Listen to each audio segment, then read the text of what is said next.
গুরুত্বপূর্ণ হলো এই, আজকে ভারতবর্ষ নয় তথা বিশ্বের জমিনে মুসলমানদের পরিস্থিতি পরিকাঠামো বড় খারাপ, ঠিক না বেশি জোরে বলুন। আর পৃথিবীর ভিতরে মুসলমানদের সব থেকে মেন শত্রু হলো কারা?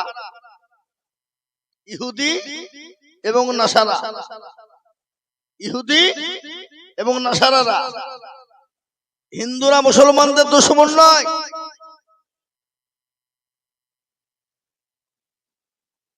মুসলমানদের সব থেকে বড় দুশমন যারা, তারা হলো ইহুদি এবং নাসারা। বুঝতে পেরেছেন না পারেননি আমার কথা? আর ইহুদি নাসারা আজকেই আপনার মুসলমানদের দুশমন নয় বাবা, এ যুগ যুগ ধরে দুশমনি চলে আসছে, আসছে কিনা কথা বলেন। আল্লাহ নবী সাল্লাল্লাহু আলাইহি ওয়াসাল্লামের উপরে এতটাই অত্যাচার করা হয়েছিল, খালি এটাই নয় বাবা, আপনার মতন আমার মতন দাড়ি রেখে টুপি পরে পাঞ্জাবি পরে পাগড়ি পরে সুবহানাল্লাহ সুবহানাল্লাহ সুবহানাল্লাহ সুবহানাল্লাহ তাসবিহ করি করি করি করি মদিনার ভিতরে নবীজির লাশ চুরি করতে গেছিল। তারা কারা? ইহুদিরা। বুঝতে পেরেছেন না পারেননি? আজকে এই ইসলামটাকে নিয়ে বিভিন্ন রকমের বিভিন্ন কায়দা কৌশল চলছে বাবা। এখন সোশ্যাল মিডিয়াতে দেখছেন, সোশ্যাল মিডিয়ার যুগ তো এটা, অনেক চক্রান্ত ধরা পড়ছে না, পড়ছে না বলেন? বিভিন্ন রকম, কোন জায়গায় মন্দির ভাঙা হলো, কোন জায়গায় আপনার কালী পুজোর হাতকে ভেঙে দিল, কোন জায়গাতে গলাকে উপড়ি দিল। এ বাবা মুসলমানদের ড্রেস পরিয়ে বুরখা পরিয়ে গিয়ে বাবজি লাস্ট এখানে ধরা পড়ছে। একজন কলিমুদ্দিন সলিমুদ্দিন নাই, ওই দেবেন অমক গৌতম সৌতম অব্দ সব ওরা। বুঝতে পারছেন না পারেননি? তো আজকে বলবো বাপ, যুগ যুগ ধরে যখন ইসলামকে কলঙ্কিত করার জন্যে,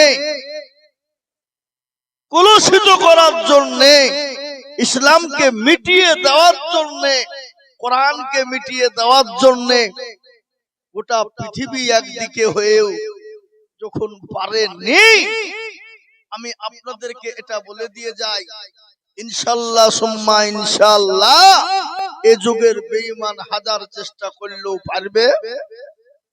জোরে বলুন, মুসলমানদেরকে শেষ করা যাবে? আজকে আমাদেরকে যতই কায়দা কৌশল করে এশায়েত থেকে বাদ করে ডিভোটার ডিলেট ইত্যাদি ইত্যাদি করো, এদেশে আমরা আছি, কথা বলে থাকবো ইনশাআল্লাহ। থাকবো কিনা? এই দেশটা কারো বাপের দেশ নয় বাবা, এই দেশটা হলো হিন্দু মুসলমান শিখ ঈসাই। এই দেশের জন্য রক্ত দিয়েছে মুসলমানরা। সর্বপ্রথম ইংরেজের বিরুদ্ধে লড়াই করেছিল কারা? মুসলমানেরা। এই বাংলা থেকে লড়াই শুরু হয়েছিল, ইংরেজকে দেশ থেকে তাড়িয়েছিলাম এই বাংলা থেকে। তো আজকে যারা আমাদেরকে এশায়ারের নাম থেকে ডিলেট করে বের করে দেশ থেকে তাড়ানোর চক্রান্ত সিদ্ধান্ত নিচ্ছে, ইনশাআল্লাহ আগামীতে ইংরেজের মতন আমরাও ওদেরকে দেশ থেকে তাড়ানোর চিন্তা ভাবনা করব। বলুন ইনশাআল্লাহ, যারা বলুন ইনশাআল্লাহ।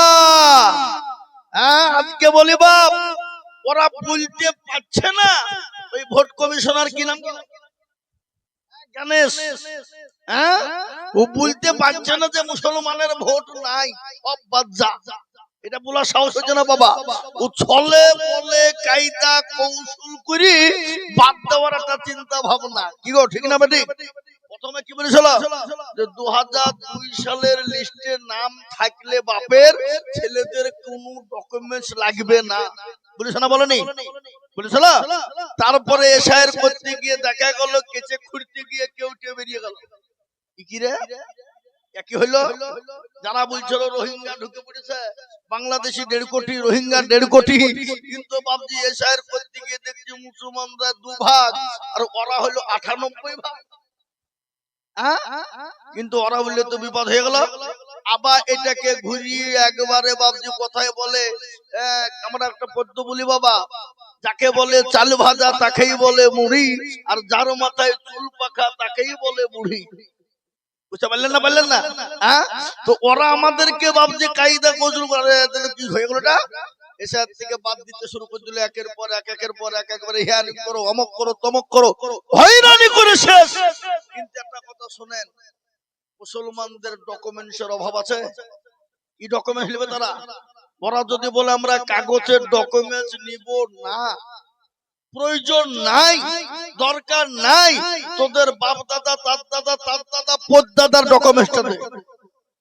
তো যারা মারা গেছে তাদেরকে তো আমরা ভাসিয়েও দিইনি, পুড়িয়েও দিইনি, না কি বলছেন আপনারা? আপনারা পুড়িয়ে দিয়েছেন নাকি? হ্যাঁ, কোথায় দিয়েছেন? করছে না? তো ওদের মাংস গলা পচে গেল, হাড় তো আছে, আছে না? তো হাড় গলাকে তুলে নিয়ে যদি আমরা ডিএনএ বলে দিই, তো বলে দিবে না এরা কোথাকার মাল? বলবে না? বলবে না? জোরে বলো, কোথাকার প্রোডাক্ট? এ বাবার, আমরা যদি বলো তোমরা দেখাও তোমাদের লিস, আমরা যদি ঘুরিয়ে প্রশ্ন করি, ক্ষমতা আছে? ক্ষমতা আছে? তাহলে মুসলমানদেরকে দেশ থেকে তাড়ানো তো সহজ। এ বাবা, এটা নয়। এই একটা কথা মনে হয়ে গেল, এই 2026-এর 19শে জানুয়ারি আমি জালসাই যাচ্ছিলাম মেদিনীপুর তমলুক বাবা। যেতে গিয়ে কুলাঘাট বলে একটা জায়গা, সেই চায়ের দোকান আমি বসেছি, তো একজন যুবক এসে বলছে, হুজুর আজকে আমি 4 দিন ঘুমাতে পারিনি। কেন গো, কি হলো তোমার? প্রেসার হাই নাকি, না সুগার হাই? বলে না হুজুর, ওসব কিছু না। আমি একটা প্রশ্ন করব, আজকে আমার ব্রেনে কাজ করছে না। বলে ব্রেন, তাহলে ব্রেন দেখতে দেখাও। বলে না, তাও না। তাহলে কি হলো বলো, বুঝিয়ে ভালো করে বলো আমাকে। বলে আজকে 4 দিন থেকে হুজুর একভাবে বিছানায় তাকিয়ে তাকিয়ে ভাবছি গোটা পৃথিবীর কথা। আমি কি ভাবছো? বলে হুজুর গোটা পৃথিবীতে লক্ষ্য করে দেখলাম, পৃথিবীতে বিভিন্ন জাতি আছে, কিন্তু কোন জাতি লাঞ্ছিত, অপমানিত, ঘৃণিত, মার খেছে না হুজুর। কিন্তু মুসলমান মার খেছে কেন? একটু আমাকে বোঝান। আমি তাকে বললাম, পাগল, মুসলমান মার খেছে কেন এটা শুনবা? লম্বা করে বলবো না সংক্ষিপ্ত বলবো? বলে হুজুর সংক্ষিপ্ত বলুন। তাহলে শোনো, আজকে মুসলমানদের মার খাওয়ার পিছনে কি আছে জানো? গোটা বিশ্বের কাছে যেটা নাই সেটা মুসলমানদের কাছে আছে। যেটা বিশ্বের কোন জাতির কাছে নাই সেটা মুসলমান জাতির কাছে আছে। আর এই মালটা যতদিন মুসলমানদের কাছে থাকবে ততদিন মুসলমানদের দুশ্মনী বাড়বে, কমবে না। তারপরও মুসলমান ইসলামকে শেষ করা যাবে না। হুজুর মাল কি? বলে খেপা মাল কি শুনবা? এটাও শুনে লাও। এই কোলা আগো, এই দেবপুরের বাজারে এই মোড়ের উপরে দুটো বিল্ডিং, একটা 5 তলা আর একটা কত লাগো 2 তলা। তো 5 তলা 2 তলা 5 তলা বিল্ডিংটা পূর্ণ ফাঁকা, বিল্ডিং আছে ঘর কিছু নাই, কিন্তু 2 তলা ঘরটাতে 30 কিলো মতন সোনা আছে। কত কিলো? 30 কিলো। তো চোর বা ডাকাত যারা হবে, তো তারা ওই 5 তলায় চুরি করতে ঢুকবে না, যে ঘরে মাল আছে সে ঘরে ঢুকবে? যারা বলে, তো গোটা বিশ্বের কাছে ফাঁকা, আর মুসলমানদের কাছে মাল আছে বাবা। আর এই মালের কারণে আজকে মুসলমানদের ওপরে এত বিরোধী, এত জোর, এত জুলুম, এত অত্যাচার। মাল কি? বলে শুনে নাও, সে মালটার নাম কি?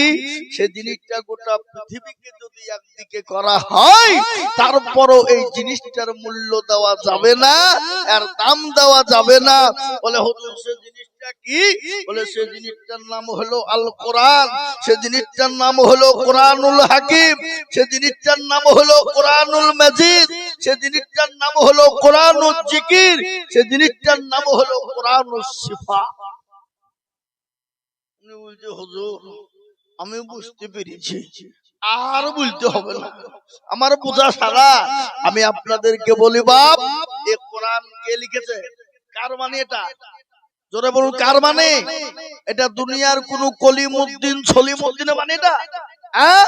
আর দুনিয়াতে যত কিতাব আছে, বাইবেল টাইবেল ইত্যাদি ইত্যাদি ইত্যাদি যা আছে বাবা, কিতাব পুরাণ তুরান যা আছে, সব এগুলা দুনিয়ার মানুষের লিখিত বাণী। কি বলছেন আপনারা বলুন, ঠিক না ঠিক? হ্যাঁ এ মুসলমান, আজকে আমি একটা কথা আপনাদেরকে বলে দিয়ে যাই। আজকে এই দেবপুর ইহিয়া উলুম মাদ্রাসার ৫৩তম জালসা, মাদ্রাসার বয়স মোটামুটি আনুমানিক ৫৫ হয়ে যাবে, বেশি হবে? ৫৫ বছর হবে না? হবে না? হবে। আমি আপনাদের কাছে একটা অনুরোধ করে যাব, বাপ কিছু মনে করেন না। আজকে ৫৫টা বছরের ভিতরে এই মাদ্রাসাতে এই দেবপুরের ৫৫টা ছেলে হাফেজ হওয়া দরকার ছিল না? ছিল না? কথা বলুন, ছিল না? ছিল না? কিন্তু আমি আপনাদেরকে বলবো, শোনা, ছেলেকে মাস্টার বানান, ডাক্তার বানান, উকিল বানান, জজ বানান, পয়সাওয়ালা, গাড়িওয়ালা, এমএ, বিএ, ডিএ করান, কোনো প্রবলেম নেই, নো প্রবলেম। কিন্তু আপনি আপনার ছেলে এবং মেয়েকে কমসে কম কোরআনওয়ালা বানান, কমসে কম কোরআনওয়ালা বানান।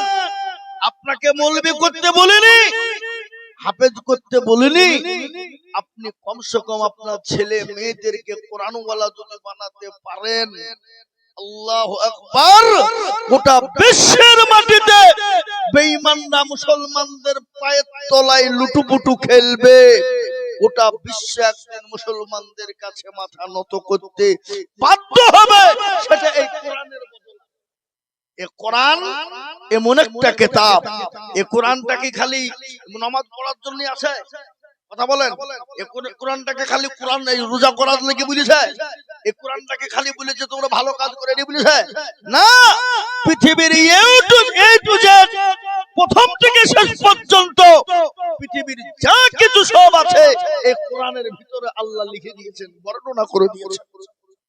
এ বাবা, আজকে বিজ্ঞানিক যারা এই কোরআনকে রিসার্চ করে, তারা আজকে বড় বড় ডক্টরেট হচ্ছে, বিজ্ঞানিক হচ্ছে। এ বাবা, এই কোরআনকে রিসার্চ করে আজকে পৃথিবীর জজ ব্যারিস্টার সব হচ্ছে কোরআন থেকে তৈরি হচ্ছে। বাবা, আজকে আমরা মুসলমান এটাকে আমরা মনে করি যে কোরআন না কোরআন না কোরআন, এটাকে বেশি যদি জানতে হয়, একটা বই পাওয়া যাচ্ছে, আপনারা সংগ্রহ করবেন বইটি, যেটা লিখেছেন মাওলানা আবু তাহের সাহেব, দমদম মাদ্রাসার শাইখুল হাদিস, যিনি মারা গেছেন। বিজ্ঞান না কোরআন, এই বইটা পাওয়া যাচ্ছে। আপনি কোরআনে কি আছে এটাতে আপনি খুঁজে পেয়ে যাবেন, দেখে নেবেন। তাই আমি আপনাদেরকে বলি, বাপ, আল্লাহওয়ালা, দিনওয়ালা, ঈমানওয়ালা, কলমাওয়ালা, এই কোরআনকে নিয়ে বেঈমান কাফের মুশরিক বিভিন্ন কায়দা কৌশল করেছিল। কিন্তু কোরআনের মর্যাদা মান কত জানেন? যে কোরআনের বিরোধী করত, তার নাম হলো সর্বপ্রথম কে? আবু জেহেল। কি কোরআনি করেনি? জোরে বলুন।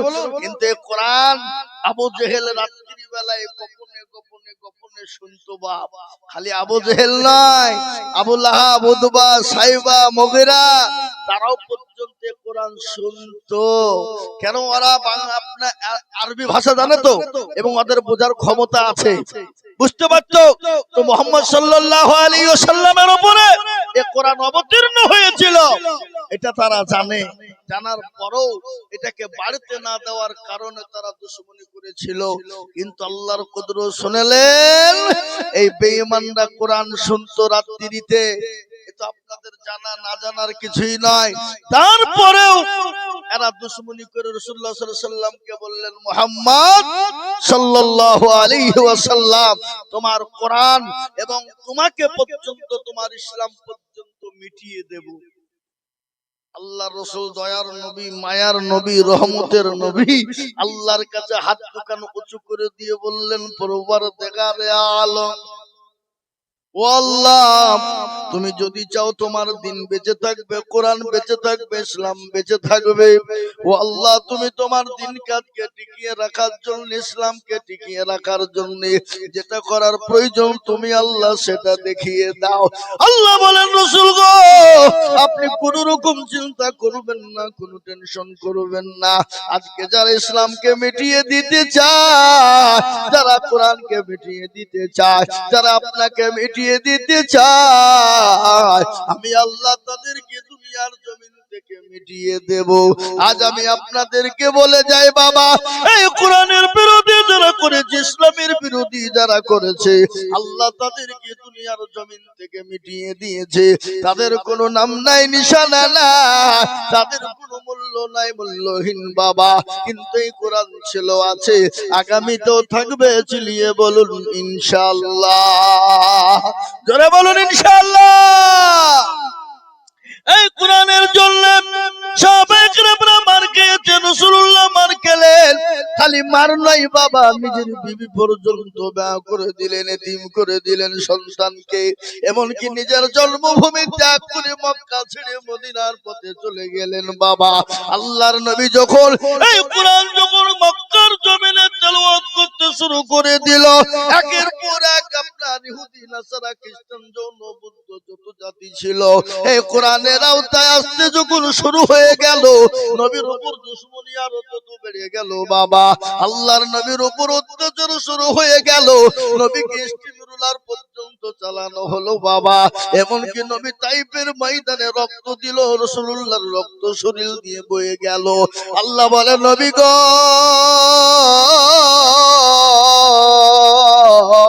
আপনাকে মক্কা জমিনে থাকতে হবে না।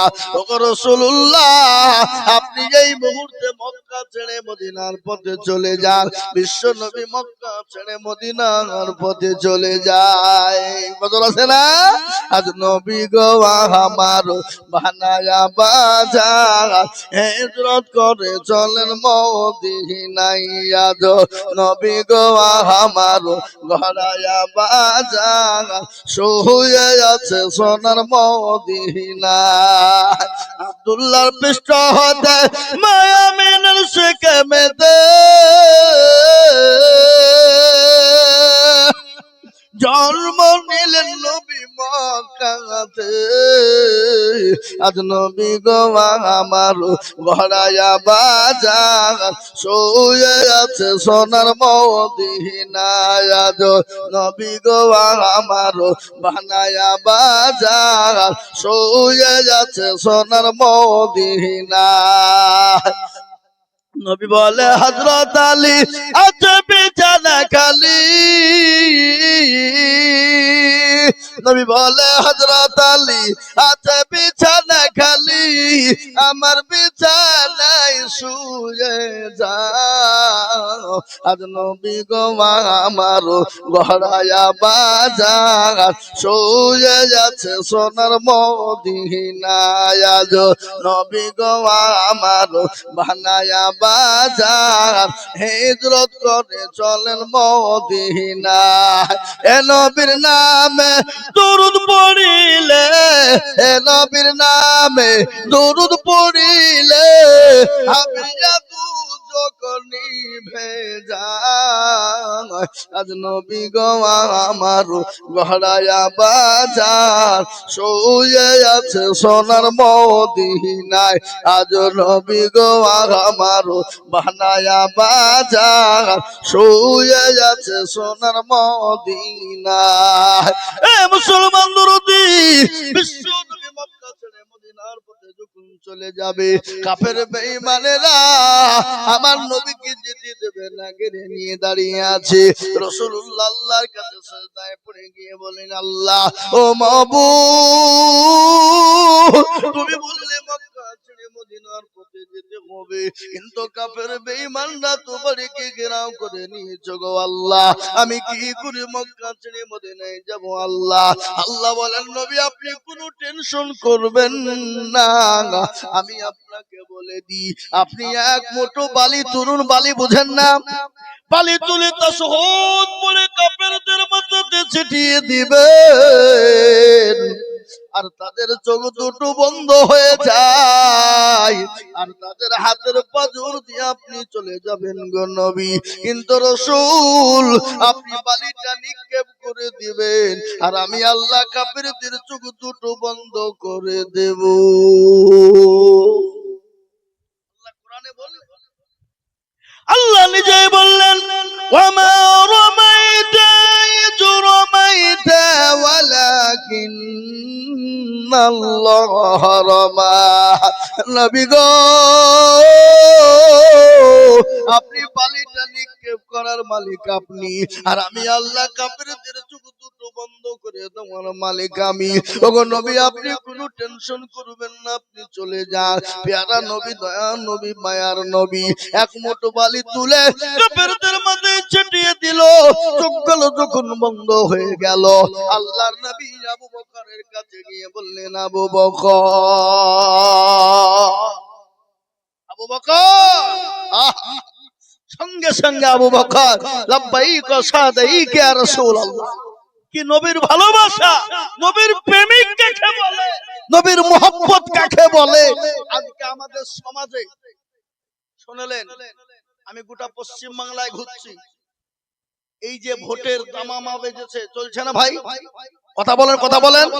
গোটা পশ্চিম বাংলার মাটিতে যে ভোটের দামামা চলছে, কোন জেলাতে মুর্শিদাবাদের মতন এত তোলপাড়, এত বাবজি তোলপাড় কোন জেলায় নাই। ওরে আল্লাহ, গোটা পশ্চিম বাংলার লোক একদিকে, আর মুর্শিদাবাদের লোকরা মনে করছি আমরাই মনে হয় রাজনীতি করি, আর কেউ করে। আল্লাহ যে ডাকছে, যে নেতা ডাকছে, একবারে এরকম করে লাঠি হাতে নিয়ে ঘাড়ে নিয়ে মনে হচ্ছে ওই নেতা মনে হয় কালকে মুখ্যমন্ত্রীর পাশে যে বসবে, এমন পরিস্থিতি চলছে। এ বাপ, আজকে জাতি এরকম করে যদি কোরআনের পিছনে ছুটতো, এই জাতি যদি আজকে মসজিদের পিছনে ছুটতো, এই জাতি যদি ইসলামের পিছনে এরকম ছুটতো, এই জাতির কোনোদিন দুর্দিন হতো না, হতো না, হতো না, হতো। জাতি অন্য জনার পিছনে ছুটবে, কিন্তু ইসলামের পিছনে ছুটবে, কোরআনের পিছনে ছুটবে না। আজকে এই কারণে মুসলমানদের পরিস্থিতি, পরিকাঠামো খারাপ। এ মুসলমান, আজকে বলুন তো, আমাদের সমাজ মসজিদে আযান হয়, আসসালা কি বলে, হাইয়া আলাস সালাহ, এসো ভালো কাজের জন্য, হাইয়া আলাল ফালাহ, এসো কল্যাণের জন্য। কিন্তু আমরা মুসলমানরা নেতার পিছনে ছুটবো, কিন্তু আল্লাহর ডাকে মসজিদে যাব না। এরকম হয় না, হয় না? কথা কন, কথা কন। মসজিদে আযান হচ্ছে, নামাজ চলছে, এতক্ষণে কিনে মুখে দাড়ি টুপি মাথায় দিয়ে এ বাবা পার্টির পিছনে, নেতার পিছনে তেল দিচ্ছে, আল্লাহর পিছনে নাই, নেতার পিছনে ছুটছে। কি পাবে? ডাইডোলের মাল 5 কিলো। আবার আমরা মুসলমানরা তো বিড়ির গোলাম বাবা, বিড়ি দেবপুরের লোক সব খাই না নাকি? খাওয়া ঠিক লাই, বিড়ি খাই বাবা। একটা কেউ বিড়ি দিয়ে দিল, তার গোলাম হয়ে গেলাম, থাকলো বিড়ি সব যা। এ জাতি যতদিন না শুধরাবে, এ জাতি যতদিন না শিখবে, না বুঝবে, এ জাতির কপালে কষ্ট আছে, আরো আছে, আরো হবে, আরো হবে। বলেন, মসজিদে আযান হয়, নামাজ পড়তে যায়, নেতার পিছনে তেল দেয় না, দেয় না? আর আমাদের সমাজ যখন নামাজই পড়ে না মুসলমান, কাকে বলবেন আপনি? মসজিদ দুতলা করতে হবে, টাকা লাও, এই দিলাম, পয়সা লাও, এই দিলাম। এ বাবা মার্বেল বসাতে হবে, এই লাও, এসি লাগবে, এই লাও, দিলু। কিন্তু মসজিদে গিয়ে দেখছি মুসল্লি আর ইমাম ছাড়া কেউ নাই। কি বলবেন আপনি? কার কথা বলবেন আপনি? আজকে বলুন তো বাবুজি, আমাদের সমাজে আজকে মুসলমানরা 98% মুসলমান নামাজ পড়ে না। কাকে বলবেন আপনি? অন্য জাতির দোষ দিয়ে লাভ আছে? অন্য জাতিকে গালি দিয়ে লাভ আছে? অন্য জাতিকে আপনার কি দোষী বানিয়ে লাভ আছে? নো বাবা, অন্য জাতিকে দোষী করা ঠিক নয়, অন্য জাতিকে গালি দেওয়া ঠিক নয়, অন্য জাতিকে খারাপ বলা ঠিক নয়। এই জাতিরই তো দোষ, মুসলমান জাতি। কেন? 98 মানে 2% মুসলমান নামাজ পড়ে। কত% পড়ে গো? 2%। আর 98% মুসলমান নামাজ পড়ে। বলে হুজুর আপনি কি করে জানলেন? আমরা বিশ্লেষণ করে দেখেছি, গোটা ভারতবর্ষে, গোটা পশ্চিম বাংলাতে 2% লোক নামাজ পড়ে। তো যারা 2% লোক নামাজ পড়ে, তা কি মনে হয় আপনাদের এই 2% লোকের নামাজ হয়ে যায় নাকি? হয়ে যায়? নো, কখনোই হয় না। কোন রকমে 1% লোকের হয়, আর 1% লোকের নামাজ হয় না। বলে হুজুর আপনি কি করে বললেন? আমি আপনাদেরকে বোঝাই 20 বছর ধরে দাদু নামাজ পড়ে, মুরব্বী হয়ে গেছে, চুল পেকে গেছে, দাড়ি পেকে গেছে, চোখে নরম, দাঁতে নরম, চলতে ভালো পারে না, কিন্তু 20 বছর ধরে নামাজ পড়ে, কিন্তু আত্মাকে এত জানে না, দুরূদ শরীফ জানে না, দোয়া কুনুত জানে না, দোয়া মাসুরা জানে না, দোয়া সানা জানে না, ইন্না তাইনা কুল, দেখা যায় তার মধ্যেও 20টা ভুল। এই কথা যারা নামাজ পড়ে 15-20 বছর ধরে ইন্না তাইনা দিয়ে নামাজ চালিয়ে দেয়, তাতে তো কতগুলা ভুল কোনোদিন শুধরায় না, কোনোদিন মসজিদের ইমামকে বলে না, হুজুরকে বলে না, হুজুর আপনি তো আমাদের ইমাম, একটু কোরআনটা ঠিক করে দেন, সূরা গালা ঠিক করে দেন, আত্মাহাতুদ দুরূদ শরীফ গুলা ঠিক করে দেন। জীবনে বলবে না। কেন বলবে না বল দেখি? যদি বাই চান্স যদি হুজুরের কাছে বসি, ও আল্লাহ, আর হুজুর যদি ভুলটা ধরিয়ে ফেলে, তাহলে এর কাছে তো আমার মান ইজ্জত সব যাবার, মাথা তুলে কথা বলাও যাবে না। আজকে কিছু সমাজ আছে, শুনেলেন কথাটা বাস্তব বলছি আমি, কোনদিন ইমামের কাছে বসে 5 মিনিট বসে টাইম দেয় না, আসসালামু আলাইকুম তসবিহ ফসবিহ থাকলো, আল্লাহু আমিন, অমনি চায়ের দোকানে এসে বসে যায়। আপনাদের দেশে সব নাই নাকি? আছে? পরচর্চা, পরনিন্দা, বাবা কাঁদছিলে কি, আবার সমাজের কথা শুনেলেন, ভালো করে শুনেলেন। আমাদের দেশে যদি কোনো মানুষ, কোনো ছেলে, যুবকরা যদি মদ খেয়ে, বাইচার মদ খেয়ে ফেললো, গাঁজা খেয়ে ফেললো, দিয়ে মসজিদে ঢুকে যায়, তো দেবপুরের লোক কি করবে? চামড়া বিনি ফেলবে, হারামখোর, তুমি মসজিদে হিদি মদ খেয়ে। কিন্তু মদের থেকে বড় হারামখোর মসজিদে বসে আছে প্রথম কাতারে। এটা খোঁজ রেখেছেন আপনারা? কোনদিন দেখেছেন আপনি? ওই আজকে মদ খেলো, আজকে গুনাহ হলো, কিন্তু তার থেকে বড় হারামখোর যে ডেইলি 24 ঘন্টা হারাম খাই, সে গিয়ে মসজিদের প্রথম কাতারের বাপদিন দাঁড়িয়ে যায়। বুঝতে পেরেছেন কথাটা কি বললাম? আমি ভাঙিয়ে বলবো না, বুঝে নিতে হবে আপনাদেরকে, প্রথম কাতারে। কিন্তু তাকে কেউ বের করবে না মসজিদ থেকে, কিন্তু মাল আছে, কি আছে? মাল আছে। ও হারাম হোক আর জায়েজ হোক আর না জায়েজ, যেমন তাই হোক, মাল থাকলেই হইল। এই দক্ষিণ 24 পরগনা ডায়মন্ড হারবার, আমি আজকে জালসা করে এলাম, এমনি দিয়ে বাড়ি গেলাম 3:30টার সময়, বাড়িতে যে 2 ঘন্টা পর এখানে আসছি। এ বাবা, দক্ষিণ 24 পরগনা ডায়মন্ড হারবারে একটা জালসায় আমি বসেছি বাবা, আমি আর একজন সভাপতি আছে, এইসব মাল বসেছে, একদম গাড্ডা গুডু, মুখে দাড়ি নাই, আপনার মুছ নাই, একবারে ভাগুন্দি। আমরা ভাগুন্দি বললাম, আপনারা কি বলে জানেন? কি বললেন? মাল একেবারে মাইকে বসে বসে, দেখেন আমাকে সবাই মিলে সভাপতি করে ফেললো, আমি একজন্য আপনাদের কাছে গর্ভবতী। সবাই মিলে ধরে ফিরে সভাপতি করে দিল, তার জন্য আমি আবারও গর্ভবতী। মৌলভী সাহেব বলছে, আপনাকে কে সভাপতি করেছে?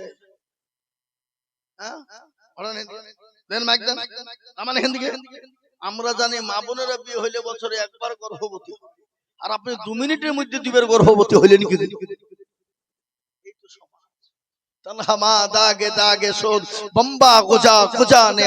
সারা অঙ্গে ব্যথা, কোথায় ওষুধ লাগাবো খুঁজে পেছি না আমরা বাবা। মনে যদি পছন্দ ধরে খুঁজে গিরে পাওয়া যায়, আর মলমটা লাগাবো কোন জায়গায়?